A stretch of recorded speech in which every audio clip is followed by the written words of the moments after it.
అమరావతి నిర్మాణానికి పునర్నిర్మాణం చేస్తారు. దాన్ని కొంతమంది వైసీపీ వాళ్ళు ఇది దుష్ప్రచారం చేస్తున్నారు. దాని మీద మీరేమంటారు? అమరావతి అనేది వైసీపీ నేతలకు కానీ వైసీపీ కుటుంబాల్లో కానీ ఎవరికి ఇష్టం లేదు. అసలు ఎవరికి వైసీపీలో ఎవరెవరైతే ఎంతమంది అయితే ఉన్నారో అంతమందికి ఇష్టం లేదు. ఆంధ్రప్రదేశ్లో 5 కోట్ల మంది ఉన్నారు, కానీ అందరూ కూడా తెలియపరచాల్సిన బాధ్యత గవర్నమెంట్ మీద ఉంది కనుక ఆయన కూడా మోడీ గారిని ఆహ్వానించాడు.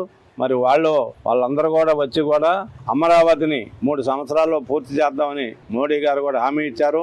వైఎస్ఆర్ గవర్నమెంట్ ఉన్నంత కాలం ఏపీలో ఎక్కడైనా కూడా రోడ్లలో కానీ ఎక్కడన్నా డ్యాముల దగ్గర కానీ ఏదన్నా కానీ ఒక తట్టడ మట్టేసిన పాపన బాల. రోడ్లన్నీ పాడైపోయినాయి ఏపీ గవర్నమెంట్లో. బస్సులన్నీ కూడా యాక్సిడెంట్లే. ఎందుకంటే ఆ గోతులను బట్టి ఒక గోతులోకి వెళ్తే ఇంకో గోతులోకి వెళ్తుంది, ఇంకో గోతులోకి వెళ్తే ఇంకో గోతులోకి వెళ్తుంది. టైర్లు పగిలిపోతున్నాయి, కమాన్ కట్టలు ఇరిగిపోతున్నాయి. కృష్ణానది పక్కన ఉంది, కరకట్ట పక్కన ఉంది, వరదలు వస్తే మునిగిపోతుంది. అందుకే మేము వ్యతిరేకిస్తున్నాం. ఇది 3 రాజధానులు అయితే డెవలప్ అవుతుంది.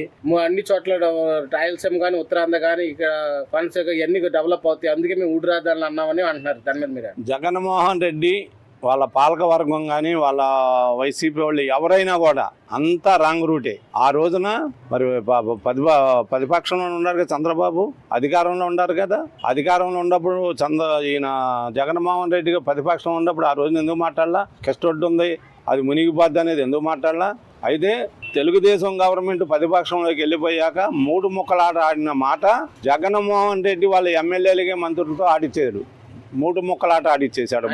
అంటే వాళ్ళకి కావాల్సిన వాళ్ళకి భూములు కట్టబట్టడానికి చంద్రబాబు నాయుడు గారు చూస్తుంది అని మాట్లాడుతున్నారు వైసీపీ వాళ్ళకి నిద్రపడతలేదు. ఇప్పుడు వైసీపీ ఎవరైతే నాయకులు ఉన్నారో అంబటి రాంబాబుతో సహా నిద్రపడతలేదు వాళ్ళకి. ఎందుకంటే ఇది ఎట్టయినా 3 సంవత్సరాలతో రాజధాని పూర్తి అయిపోద్ది. మళ్ళీ మనం అధికారంలో వచ్చే పని లేదు, అసలుగా మనకి భవిష్యత్తు అంటూ లేదు.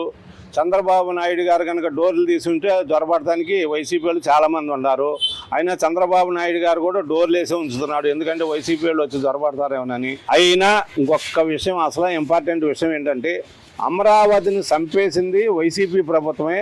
నాయకులు ఉన్నారు చూసారా, ఆ నాయకులందరూ కూడా ఒకళ్ళు కాకపోయినా ఒకళ్ళైనా కూడా చేద్దాము కడదామనే వాళ్ళు కూడా ఎవరు లేరు. ఇదంతా కూడా వర్షం వస్తుంది మునిగిపోద్ది అనే దాని మీద వాళ్ళ కాడికి వైసీపీ నేతల కాడికి ఎక్కువగా ఆలోచన పరులు కానీ ఇంజనీర్లు కానీ పార్టీలో ఉన్నారు. చంద్రబాబు నాయుడు గారికి తెలుసు అవన్నీ కూడా వీళ్ళేం చెప్పవసరం.